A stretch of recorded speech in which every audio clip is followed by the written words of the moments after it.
This is the Haunted Files Unplugged, where the lights are low, the stories are raw, and the truth is stranger than fiction.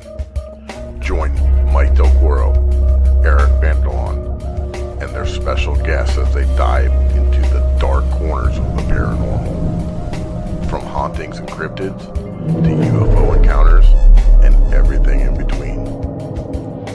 No filters, no scripts, just pure, unfiltered conversation from the world beyond. You're listening to the Haunted Files Unplugged. Holy motherfucker! Happy Monday, everybody.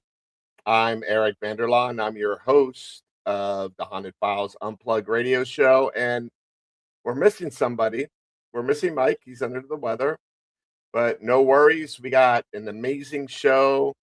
Our special guest tonight will be John Granstaff, aka Ghost Dad. Good friend of mine, veteran paranormal investigator, and I made a little intro, and if I can find it, I'm gonna play it. Here we go. Bam.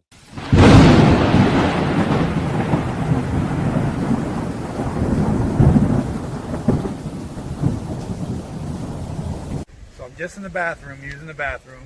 Aaron was in there. We're talking. I have my bag out. I'm getting my stuff, getting a few things out. Aaron leaves, but I think he's still in there. So I'm hearing movement. I'm asking him, talking to him, and I hear like scuffling. I'm like, Aaron, so what about that? And he's not saying anything. So I'm like, Aaron, and I'm like, go around, look around. There's nobody in there. Swear to God, down inside the basement, just now. Oh wow. Yep, it's pretty sick.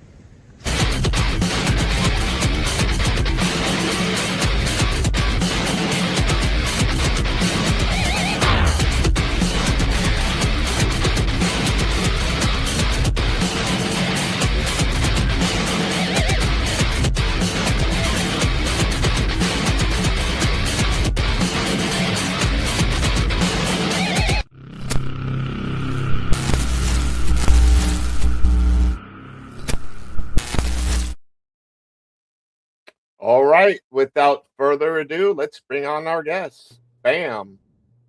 What's up, my brother? Good, bro. How are you doing, man? That was so cool. What a cool intro, man. That was really awesome. So funny that story at the Deering Estates, man. That was a wild little thing that happened, dude. Yeah, man. That was a good night. I enjoyed going down there with you guys. A lot of fun. Yeah, I mean, it is considered the most haunted location in Miami. Yeah. I'm saying it's almost a tie between Deering Estate and Gold Coast Railroad Museum for my most haunted location in Miami. And we were there a couple of weeks ago, right? We're there. Yeah, no, absolutely. Good times there, actually. A lot So, of fun. JP, tell the folks that are watching and listening who you are, what you do. Yep. My name's JP Granstaff. I go by the Ghost Dad. It's kind of a moniker that was given to me by Scotty Burns, because I have two young boys that I bring with me a lot. God rest her soul. Yeah, God rest her soul. Rest in peace. I bring my kids with me a lot, to back when we were running events with War Party, they would come all the time. But I've been bringing my kids to locations since they were, 6 and 8, 5 and 7. Yeah. So for a very long time. They're veterans now. They are. Gabriel, especially, he's super into it. Adrian's my anchor man. He's the one who's he stays skeptic, keeps me grounded. So it's good to have him, tag along. But Yeah, he is.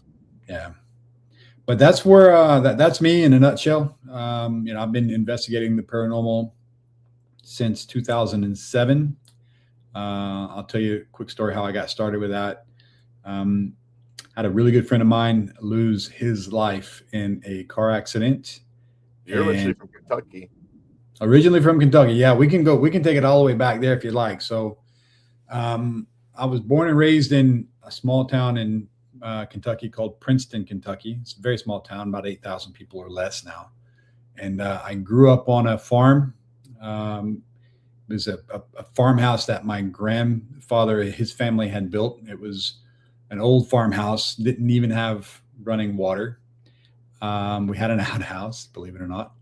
And then my father purchased a trailer, a double wide trailer, and he put the trailer right beside the farmhouse and this is how hillbillies are. They create one giant out of all of this stuff. But that's where things started for me very early on with the paranormal. One of the most frightening experiences I had there is happened to me. It was a disembodied voice, and it scared the crap out of me. I think I was maybe 10 years old, but my father asked me to go pick some stuff up out of the den, and the den was in the old farmhouse. And to get to the den from the living room, which was in the trailer side, you had to walk down a hallway through the joining door that was the actually back door of the trailer that opened into another hallway that conjoined the two houses together. And then once you went through that little passageway, you're in the old house. And so, I would go down the hallway through that little passage, through a bedroom, in through a music room, because my dad was in a band. He played a lot of music. We lived so far out in the country that we didn't have any neighbors. So Country. The country, man. Then we would go into a kitchen, which wasn't used as our kitchen anymore. It was just kind of a storage area and things like that, into another bedroom, and then into the den. And I did all that, right? So I was walking back, and as I got back into the kitchen, I heard a voice ask for help. It said, "Help me." And I'm like, nope, I didn't hear that. I'm just going to keep walking. How old were you? I was probably 9 or 10. I was a child, I was scared though. And it said, please help me. And I took off running, and I ran back through the music room, back through that spare bedroom, back to that little passage to the door, and the door was locked going back into the trailer. And I'm banging on the door. My dad comes and opens the door. He's like, what's going on? What's going on? I said, Dad, I heard something scare the crap out of me. Something's asking for help. Later in life, I'm talking 10 years later, I found out that I had an aunt or great aunt or somebody had passed in that room. And she was so big that they couldn't, when they went to take her out, they couldn't take her out to the door. They had to cut a window, one of the windows in that kitchen out, and pass her through the window. So I don't know if that was who I was hearing at that time, but for a child, that was a pretty frightening thing. And then I've had other things happen out there. Both my brothers and I, we were just talking about the story about the coal miner that I saw. My little brother and I were on the bed. I was teaching him how to blow bubbles with, bubble gum. And we saw a big flash, and we looked up, and there was a person standing in the doorway. And we couldn't really tell who it was, but you could see a lot of the features.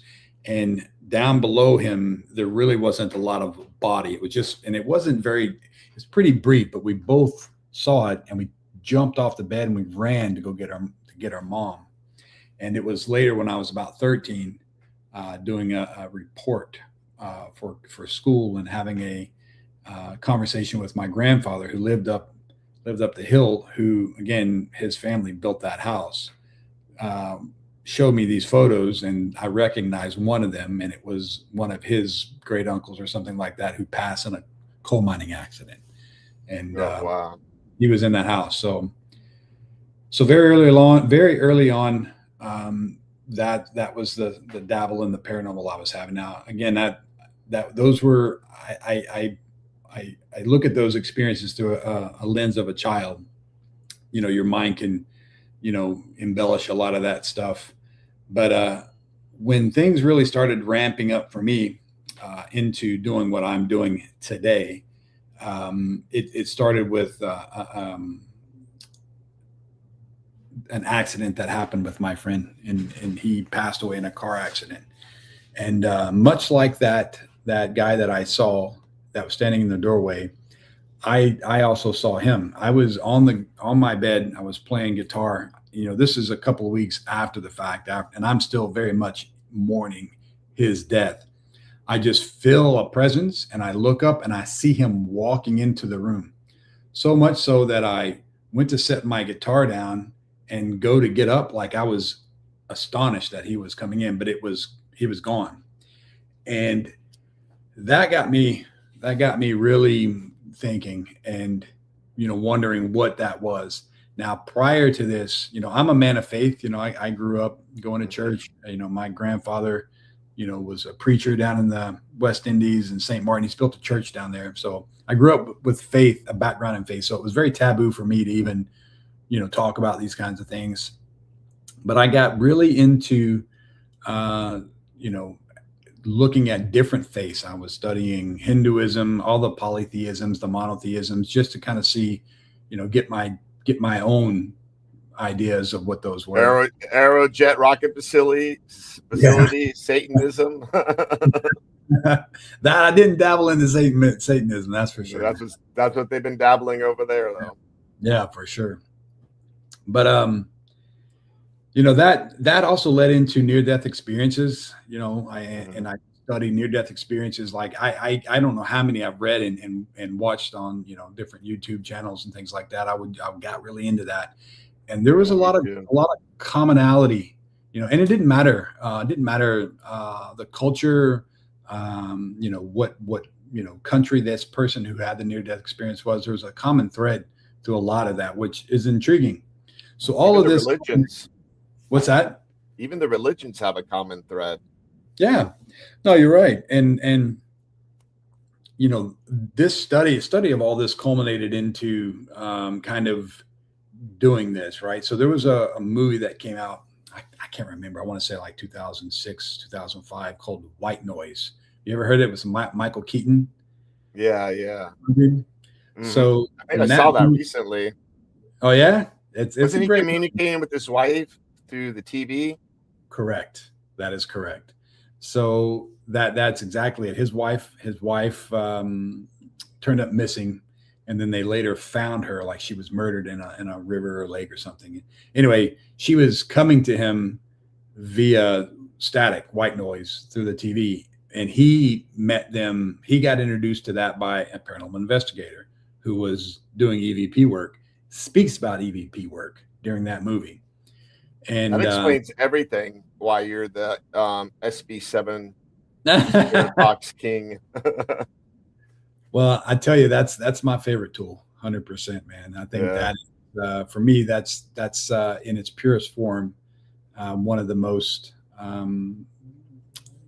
I guess, accurate. I don't want to say accurate.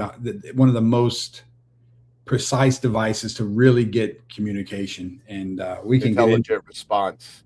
Very intelligent responses, especially if you're locked in, you're into that. Joe from Joe Hunt's Ghost taught me that method of slowing those playbacks down, and once that happened, that was the recorder. That was it. And can you explain people how that works? Yeah, sure. So I use an SB7, which is just basically it's a detuned radio. It's got the tuner out of it, so it sweeps through radio frequencies, AM, FM. It depends on which channel you want to be on, and it sweeps. And you have a sweep rate. You can go, I can't remember how, like 150 upwards to 400, I think, in the sweep rate. You can go front to back, and it's sweeping through white noise and radio stations throughout the whatever you're around. The theory behind the SB7 is that communication can happen. Hey, Bree, communication can happen through the sweep range. And what's really cool about it is if you're getting a response over several sweeps, that to me locks in the fact that it is pure communication that you're having. The odds of you getting asking a question and getting an answer to that specific question over several sweeps it's astronomical, in my opinion. Well, the And most incredible response, what you're talking about, that I ever had was at the Gold Coast Railroad Museum where we were at a few weekends ago. And flat out, I said, "Hey, can you say my name?" And right at the bat, Eric. Like, yeah, like, how random is that? yeah. How do you explain that? And see, for me, when an SB7, when you're conducting an SB7 session, you're opening, you're pulling back the veil, right? And my theory on this is that we are constantly surrounded by, um, you know, energy, by spirits, by there's another veil, and we're pulling that veil back. And the SB7 it pierces that, and I don't know the science behind it, but what I do know is that I can replicate this in multiple locations, get very similar type of question and answers that are on point, no matter where I'm at. And I have a DR. I carry my DR with me everywhere I go. This is my most expensive piece in my bag, but the SB7 is what I go back to every single time. Yeah. And I was just thinking that, we've been investigating. Like, I've known you for quite a long time. I probably invested out of everyone I know. I probably investigated with you the most. Yeah. Out of the places that we've investigated, like, what do you think? What would you say is the most active location? I think I know what you're going to say. Yeah. No, it's Haunted prison. I mean, that is the That's where for we me. met. Yeah, that's where we met. I want to say it was 2018 when we met. I think 2018 or It 2019. it's like about 10 years ago. Is that Yeah, crazy? yeah, it's crazy, dude. Right. Uh, You didn't have gray. You didn't have that much gray. Me either. and I had a lot more hair too back then. You know what I mean? That's what happens when you're getting old, buddy. Doing what we do. Yeah. Now, the Belglade prison was probably one of my favorite places, though I only got to go up there a handful of times. But I've had some of my most intense experiences there. For sure. Just before they tore it down, none of us investigated where the officers' quarters were. Was just outside the perimeter Mm. of the prison, and it was just weird because like everything was left behind. All the records, there's like Oh, records of inmates. They even had a gym, and all the equipment was left behind, like wow, all I didn't stacked do that. I up. didn't see that. And I was getting shit in there. I was getting like EVPs, and it was like related to them working there, and it was just really weird. I remember walking in the hospital and seeing X-rays, imaging, you know, Yeah. all over the floor, and like, they had the hospital beds. There was that one room in the very, very back of the hospital that had like 5 or 6 hospital beds all shoved up into a corner, and that one down the hallway. SB7 was going nuts in that place. The best EVP I got was like someone, I can't remember exactly what they said, but they needed help. And it was like Hey, Franny. you could tell like the stress in their voice was pretty wild. Yeah, that was my favorite place. You know what I mean? That Aaron captured on his FLIR that shadow figure, which was to this day is probably one of the best outside of that photo we captured, or not me personally, but that we were part of at Davy at the schoolhouse of that lady. The shadow figure that Aaron captured in his FLIR was probably one of the best paranormal photos I've ever seen. And we were up on the second tier of, I don't know what cell block, B or C or something like that. And he's shooting down where all the doors are, all the prisons cells are, and then it kicks off down this way. You see a shadow which has both arms, a head, a body, and they're looking down over the top of the rail. And his second photo is the shadow moving like this and walking off to the left. It blew my mind. You know what I mean? There at the Belglade like that. Just to give people an idea, I was just pulling up pictures here. Right. I'm not even gonna put up a video, but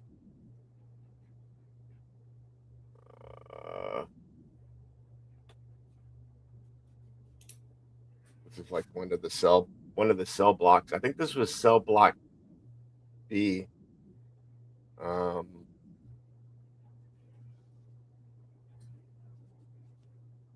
Share it.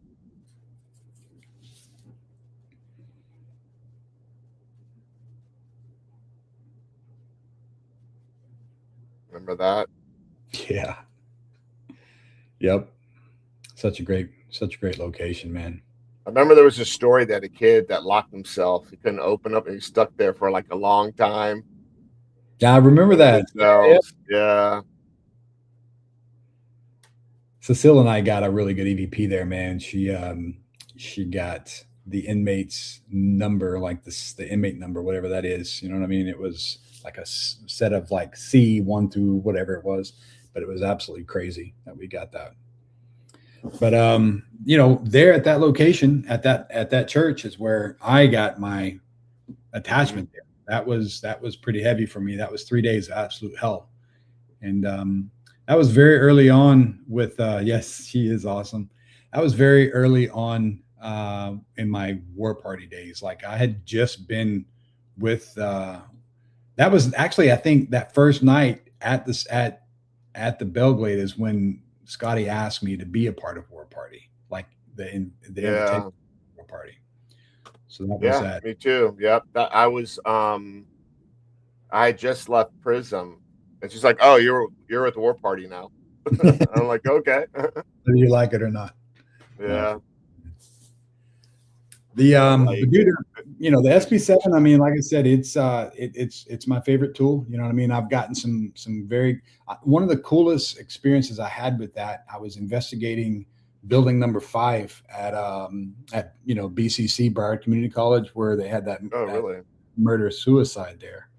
And I don't know the year, but there was a gentleman by the name of Michael who took his girlfriend's life and then he took his own life. And I heard about that. Yeah. I was doing an SB7 session there, and I said, "How did you die?" And it's going, and it goes, "Gunshot." You know what I mean? Drawn out over those sweeps. Oh, wow. And then I said, "Give me the name of the man who shot, Mariah." And it goes, "Michael," just like that. You know what I mean? So it's, for me, the odds of getting those two answers back to back on those two questions, it's just astronomical. Like that to me is pure communication. It's not as flashy as you see on some of these movies and things like that, or about the paranormal. That in its essence, pure paranormal communication. And that's why. You remember that night we were at Hotel Redlands, the Redlands or Redlands Hotel, and this is after it was shut down, and we were friends with the owner, and he actually lived there, so we had the whole place by ourselves. Yeah. To investigate. We did that several nights, and we got some crazy stuff.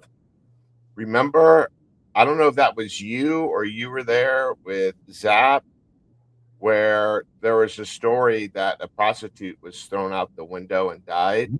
Zap was there. And through the spirit box, you guys were picking up the actual, like almost like the actual incident happening at that moment. Through the spirit box, where there was like argument and the woman getting thrown out. Yeah, we were running it through the portal. Actually, we were doing a portal session during that time, and we had the SB7 hooked up in the portal and running it through the portal. And that's when Zap, he pretty much got that entire incident to come through the portal. It was mind blowing to me. Yeah, even videos. Crazy.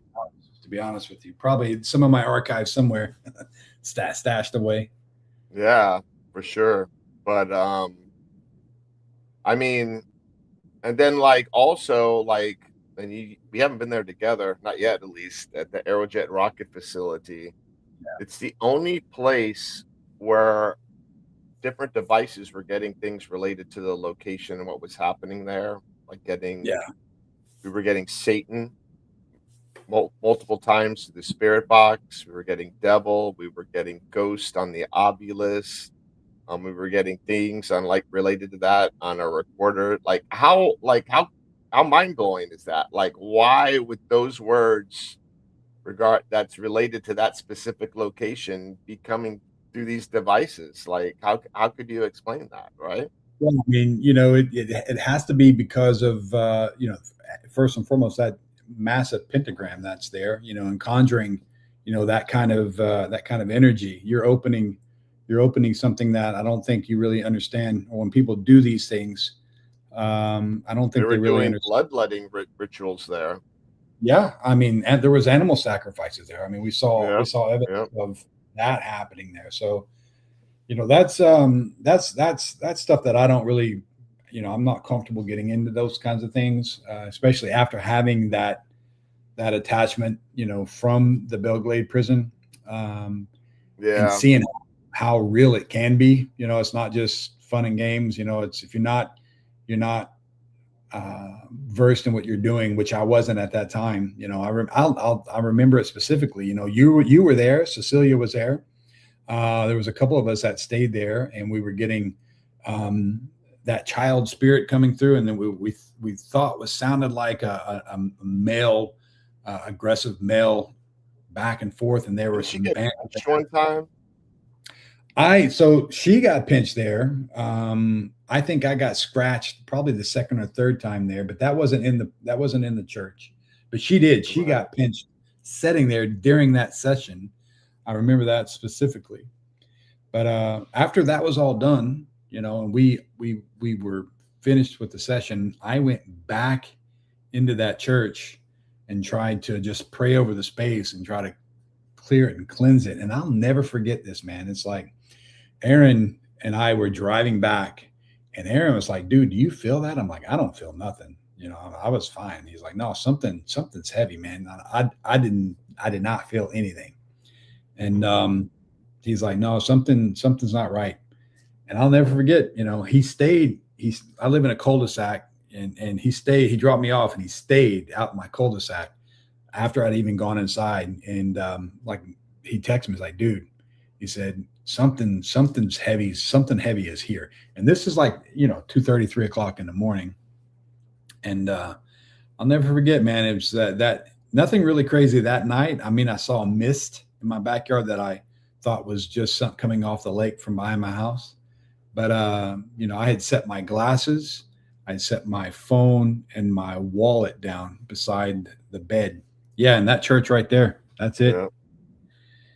And the next morning I got up, and all three of those things were missing. And to this day, I still cannot find that pair of glasses. To this day, I cannot That's find it. wild. My phone was underneath the couch in the living room, and my wallet was underneath the bed in the very back bedroom. I have no clue how that happened. And then all the other stuff that happened, like the thing coming off and hit me in the face and breaking my teeth the next day, the radio that's been in my kitchen, the Bose radio that's been in there for, you know, at that time, almost 10 years after my wife and I had gotten married, you know, going off at the highest volume. And we never used it. That literally scared the crap out of me. Yeah. And, No, there was definitely some dark shit going on in that church, because I felt it the same night. And that night I had Scotty bless me with holy water and cleanse me with sage. And dude, Yeah. I felt like this big weight lifted off my body. Like I felt so light. Like, but when I walked in the church, it was the opposite. I felt heavy, like something was like pulling me down.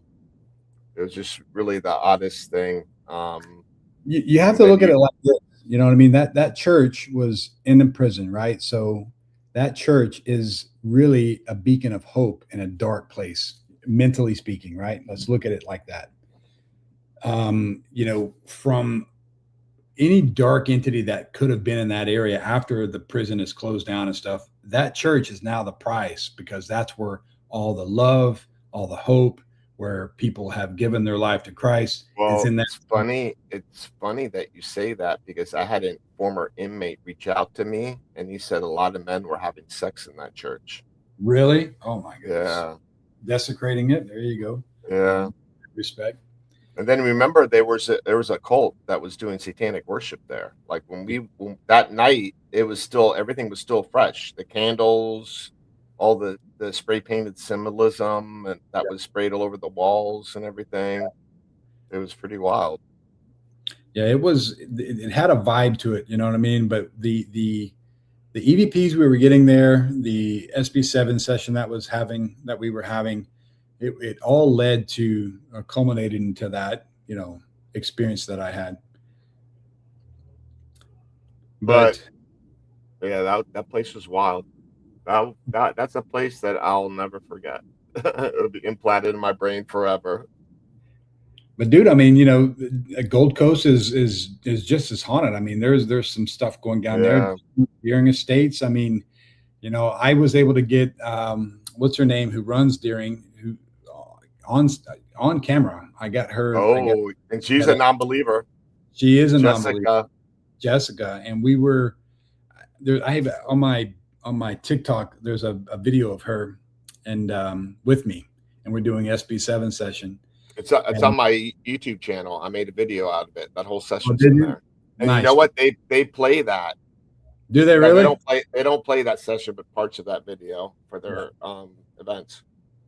But to get her name, I got her saying she's like she says non-believer, and then I said, all right, so we're doing an SB7 session, and I said, what's her name? And it comes out and says Jessica, like on cue. That blew me away. You know what I mean? For things not like only that. her, it was saying other people's name. It said Ozzy. Ozzy is an employee there as well. Yep, that's correct. Yeah, it was calling people out by name. And then it was saying people's names that was related to the Deering estate. I can't remember, but I remember. I mean, not to the Deering family. I need to get back. Family members. I need to get back down there and investigate that place again. It's been. You will soon. Ready, it's coming. Well, the stone house is shut down.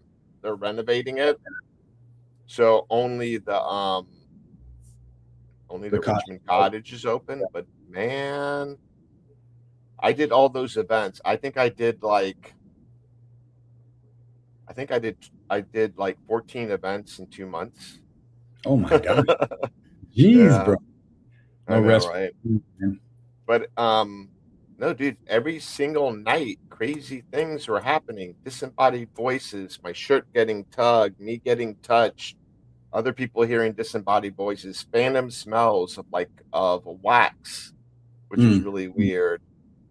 Every single night, something was happening. And then the last event was for the Miami-Dade County Parks and Recreations executives. Oh yeah, dude, I had 3 spirit boxes running like automatically in each floor. Yeah, and it was just nothing but static, nothing else, no words, no voices, nothing, static, nothing was going on. So on the second floor, I go up there with the group, and all of a sudden, I start feeling nauseous. And I never get sick on an investigation.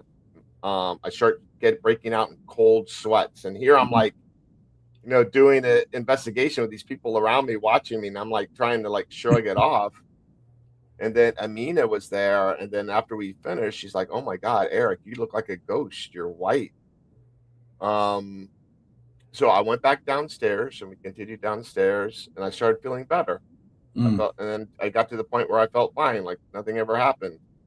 So at the end of the night, I go back up there. I start feeling the same thing, but on top of that, I smelled it like a smell of a dead animal. It was really weird. So I go downstairs to get Amina and Tori. She works at Deering Estate, so they could witness the smell. The smell is gone. That's wow, dude. I mean, how do you explain something like that? I don't know. And you know what? I left. As soon as I left the place, I felt fine. Went home, felt fine. Even before I got there, I felt fine. It was just that moment when I was on that second floor. And we weren't getting any evidence at all. It's just me getting sick. It's funny how a place can affect you in so many different kinds of ways. I think I might have been a residual. My gut feeling tells me that maybe I was feeling and experience someone had felt there a long time ago in that building. You know, I was just about to say one of the most haunted places that I personally investigated is a house in Kentucky called the Beck House. The Beck House it's got a local legend to it, but it's been what happened there has been suppressed because what happened there happened around the same time as the Amityville Horror, and Oh, wow. what happened at the Amityville Horror became such a spectacle. They didn't want this to happen, so they suppressed a lot of this information. But the Beck House was a husband and a wife, and they had 3 children. She was divorcing him, and he decided to take the life of his 3 children and himself. So four deaths in that house. And that house that's the way they had that house, it's all fenced in with barbed wire, right? So you can't get on the property in that respect. And then the actual house itself has chicken wire all the way around it, all the way up, so that people, if you do happen to get through that first, fencing, you can't get into the second fencing. But I was allowed to go in and investigate this house by the owner. And this was years ago, man. And this was in the middle of summer in Kentucky. So it's as hot as Hades up there in Kentucky at that time. And as soon as you step onto the property, you could feel it. Now, maybe it's psycho, some stuff going on there in your brain, but you can feel it. But as soon as I got into the house, I was drenched in like some heaviness, something that I've never had before. And, I was doing some EVP stuff, and I was just trying to get a feel for it.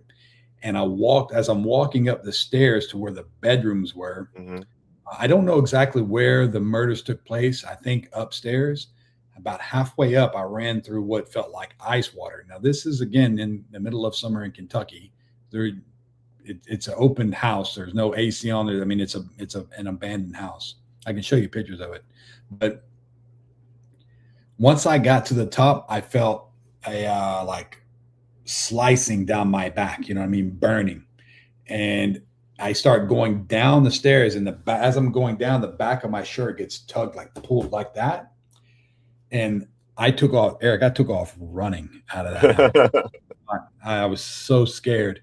And a really good friend of mine was with me, and the owner was there too. And I'm like, dude, in my back, when I pulled my shirt up, there was scratches all down my back. So, oh, wow. No, whatever. I don't know if whatever haunts that place has been there forever, like it's just saturated into the ground, or it was the father that was there. A lot of people who I've told this story to, people who from around the area who know a little bit about the history, believe that the father was influenced by whatever was haunting that area to do what he did. But that to me is probably my most, outside of my attachment, probably my most intense, haunted thing that's ever happened to me. That was years and years. But I got to pay some bills now. Yeah, let's do it. Got to pay the bills. I'm overdue on that. So here we go. Bam. What's up, everybody? I'm Eric, and this is Mike from the Haunted Files. And Mike, we got something special to tell everyone, right? We do. We have an amazing product here. This is from Haunted Happy Hour, where they make spirit-infused coffee. And what's cool about this product right here is it's the Haunted Files edition. It's a Dark Isles brew. Yep, and it's got a blend of Irish cream, pistachio, and dark rum. A perfect blend to awaken your dark side, right, Mike? Hell yeah, it is. And if you're feeling sluggish or you are ready to investigate all night, this is for you, man. And it is amazing tasting. And not only that, but what did ParaFlixx do for us and for the fans?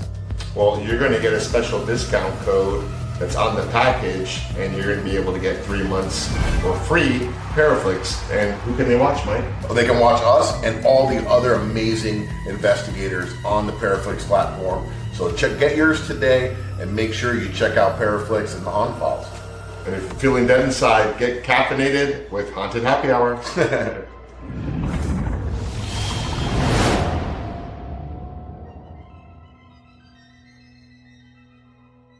you ready to explore the unknown? Eventually. Brace yourself for a journey into the supernatural. ParaFlixx Paranormal Plus, your gateway to the paranormal, all-in-one streaming service. Dare to explore, dare to believe, dare to stream alone. It does not want us here. Sign up now and embark on a supernatural adventure like never before. ParaFlixx Paranormal Plus, the universal home of paranormal.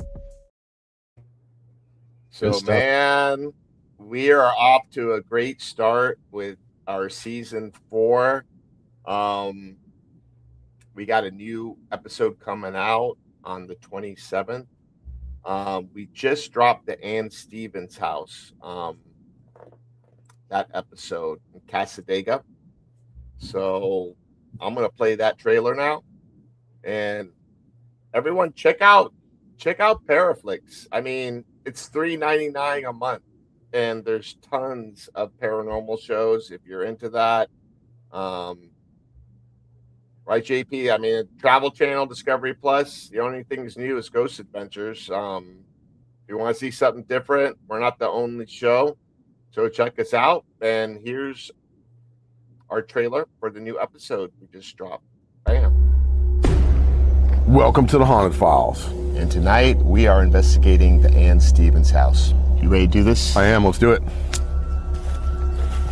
We're going to have the pleasure of investigating the Ann Stevens bed and breakfast. Super haunted. It goes back to the early 1900s. And the interesting fact is that this place is located in a spiritual camp. The one misconception that drives me the most crazy is that we are a community of witches.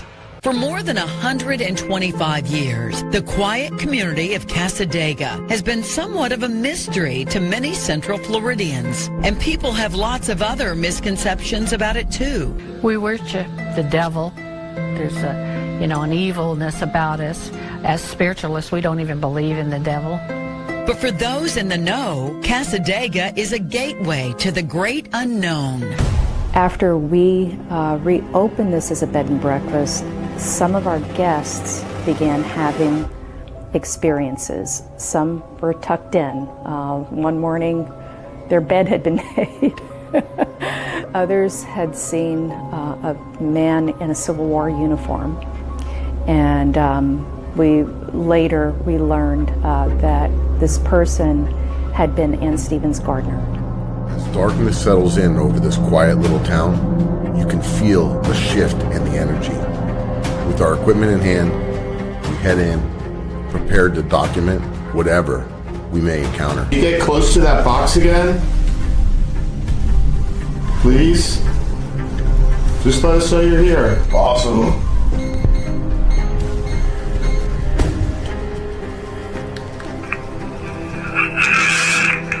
Get out.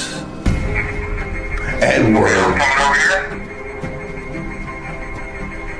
I swear, I'm looking across the hallway in the other room, and I feel like someone's peeping out, like a shadow. I just got the chills. Yeah, I felt that right there. As soon as I passed the threshold. He said devil. We went to the devil's chair. In 900 feet, the destination is on your left, the Devil's Chair. In Casadega, Florida, sits the Devil's Chair, a stone seat said to summon the devil himself. Legends say that at midnight he'll speak to you. Leave a beer, and by morning it's gone. A chilling mystery, and one of Florida's darkest urban legends. What does the Devil's Chair mean to you? Daddy. Oh, wow. Dude, that, and for people that are listening and watching, if you're not that far away from Florida, I mean, this place is close to Orlando. You can rent the place out for the whole night. We spent the whole night there. I slept like a baby, but when we were awake, there were some weird things going on there. That's for sure. That's cool, man. No, that's awesome. You guys got that going on. we actually did an episode there for Univision a few years back and got some activity. So it's a very cool place, and it's a cool little town. I mean, it's a spiritualist camp, so you got a lot of tarot card readers, people who do readings and seances, and they even had a haunted museum. It's pretty cool. Well, dude, let's open that up a little bit. You know what I mean? Because I think you and I have been doing this long enough and investigating long enough that, you know, at least for me, I know for a fact that there is something going on. You know, that death is not the end, and you're able to communicate with something. So what's next? What would be the next step in this journey? Obviously, it is paradise. I mean, you know, I think there's a lot more to this than just you know, communicating with spirits, right? I think that there's, you know, and not to go down a crazy rabbit hole or to get off topic, but you know, there's a lot more different things, I think, to what we're in this timeline of our life that we're actually dipping into than what we're actually experiencing. Because I know, right, for me, I have my own truth of experiences to get me to that truth, knowing that spirits are real, that ghosts are real, that paranormal is real. What's the next logical step in that? You know, why are they still here? What's keeping them here? What's happening next? Why can't we get to that next level there? Is there something that we can do from as a living person we can help them, you know, in the death state? You know, these are questions that I need to get answered, man. Well, the way I look at it is, like, for me, like, once you die, the way I look at it, you're going to heaven, you're going to eternity, and there's no concept of time. Time doesn't exist, because that's eternity, right? And I think since we're still living in time, and when people die and then they're crossing over to that next realm, for them it might seem like a split second, but since we're still living in time, it could be one day. I think it could be 10 years. It could be 1,000 years. I don't know. That's how I kind of look at it. And then, I don't know. I mean, you were talking about some of your experiences, like with your friend that passed away. I think also when people die, they want to reach out to their loved ones before they cross over. You hear a lot about that. And then you just got things that are like, you know, it's like a broken record. It's just like history. It's just like something that happened, like even like an argument or something that happened, or like a murder. Like it just happens like over and over. Like it just, you know, keeps, you know, like a broken record, you know? So I don't know. I mean, we're only here for a short while, and we'll be living in eternity, and we'll be laughing about like all the shit that we're doing now, because we don't know, right? We'll never know. We won't know until we die. You know, that's the thing. I think, you know, though I am a man of faith, I'm still very open-minded. You know what I mean? I'm not going to tell. There's a weird thing that just shot down, like by your face. By me? Yeah, it was like a yellow streak. It wasn't a bug or anything. No, that's interesting. It wasn't dust. It was like a straight line right to your like right shoulder. My cat is down below me. I don't know, but he's on the floor. He just came in, so I don't know. Yeah. But dude, I mean, you know, for me, I think that there's a lot more to this than what we're tapping into. I think we definitely tapped into something, and I think, you know, both of us are seasoned enough to know when we're connecting with something, you know, how to interact with that, or how to try to get information out of it. Because that's kind of where I'm starting to trend now. You know what I mean? Like what's happening, you know, what's going on in that particular space. Because, you know, again, back with the SB7, you know, you're getting some you know, intelligent responses, which means that they're existing in that same time existing wherever that time is on that timeline. We're coexisting at the same time to be able to communicate like that, but they're in a different dimension or a different realm or something's going on there. And I'm just trying to, gather it all in. So, I'm going to start looking into a lot of different things outside of just, running your run of the mill EVP questions and things like that. I want to expand into the next step of this and try to figure out really what's happening. Because I mean, if we can, without, like, we're evolving, right? Very much that. How we're doing this. It's not that I'm bored with this. I'm not saying that. I paranormal is my passion. I'm doing this as my passion. You can never get bored with this. No. Never. I can't see it happening. But I almost feel like I have a duty now to take it to the next, not to the next level, but to take it the next step, to see if now we can bridge that gap there, that veil, and really start to see if there's something. Because I mean, I've communicated at the Deering Estates in the wine cellar. I had an SB7 session where I had a spirit tell me that there is no heaven. So why am I getting those types of answers for? Is there something else going on there? So that's where my brain's at right now. But from a paranormal investigating perspective, yeah. Unless it's maybe something that wasn't in heaven or supposed to be in heaven. Now there's where the conversation starts to go, right? Yeah. I truly believe. They're trying to test your faith. Well, dude, right? I know that I've encountered things that were never human before. That's facts. I've investigated all over the place, especially down in the Caribbean. in Puerto Rico, St. Martin, St. Thomas. went into that prison that Fort Prison there that was built like in the 1600s. The sadness that is imprinted into those walls just in that particular place, you could tell that I think all that energy stays there. The actual building, the stone, the wood. The stone, it's like a Richmond cottage, right? Like you feel it when you walk in there.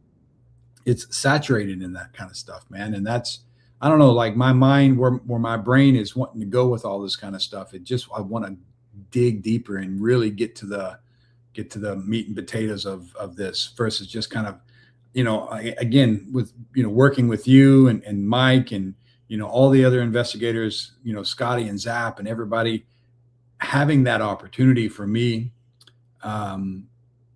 has proven that there is spirits, right? And that's where I need to now move into that next section and really what's going on. Right. I went to a Christian high school, and you know how on Facebook people send you on your birthday, they send you a happy birthday messages or post or whatever. And I have this guy that I went to high school with. He's a pastor, and he's like, "Happy birthday, Eric!" But talking to spirits is nothing more than talking to the devil. I get a lot of that too, man. Yeah. I think I think that's just being closed-minded on certain things. You know what I mean? Yeah, but we've done residential cases, and I think I'm gonna say it really short. Father Bishop Long, he has his own show. He's been several times on Ghost Adventures. He looks at us like people, paranormal investigators who go out and help people and do residential cases, that we're like a ministry. Yeah. I mean, we'll travel like hours to someone's house sometimes. Yeah. We'll spend our own money on gas, maybe a hotel. Yep. Would you say thousands of dollars we spent on our equipment, and we don't ask for a dime. Yeah. And he was saying that, he has investigators that he reaches out to. It's like, hey, I got this request. Someone says something's going on in our house. Can you reach out to them and, investigate it and let me know what's going on? Tell me what you think. But I mean, we do this for pleasure, but more like, I don't know, more curiosity. it's almost getting into, for me, the spiritual level, because like I was about like getting evidence. I'm like now more about like experiencing things and getting my feels. And that's what I'm talking. sometimes, Like I said, it's like your words, you're evolving into something else. yeah, yeah. I mean, I ain't gonna get rid of my equipment. I'm still gonna try to capture equipment, but like, yeah, for sure. Like, I mean, I didn't even carry much when we were at Gold Coast that night. I was just like hanging out with everyone, wanting to see what everyone was getting, and I don't know. You know, I think there's some people out there that do have a gift that are very connected, you know, and maybe that is something that is through their lineage of who knows how they got to that. I don't have that gift, so I'm going to have to use equipment. You know what I mean? The SB7 is I think you got it though. You just got to work on it. I think I've opened up enough doors that it's probably hanging out with me all the time now, and that never close the doors. That's my problem. I'll open them all up and I'll never close them. So my wife, she's always had some type of sensitivity. She's very empathetic person. You know, she has ups and downs, and that's why she never comes out, you know, investigates with us, because she doesn't want to open herself up. And she said she'll support me as long as I don't ever bring anything home. So your ass is sleeping on the lawn. That's it. All right. Well, we're at the end of the night. JP, tell people where they can follow you. Well, I've got my TikTok, which is _GhostDad Paranormal. That's kind of where I post a lot of the stuff. I've started putting a lot more on Instagram. I got a little YouTube channel now that I've had for a while, but I've never really done anything with. That's starting to get a little bit of traction. And, you know, just kind of, I mean, I'm not trying to, you know, build a brand or anything. I just want to, you know, get out there and I investigate with a lot of integrity. All the evidence that I bring to the table, it's stuff that I've gotten out in the field, and I'm bringing it, you know, I'm trying to be a messenger and say, hey, look, this is really going on out there. So, but TikTok, Instagram, YouTube, that's where you'll find me. All the Ghost Dad on all those platforms. It's our version of show and tell. We're just showing people what we capture, and then you take what your thoughts from it. Perfectly said, Eric. Perfectly said, bro.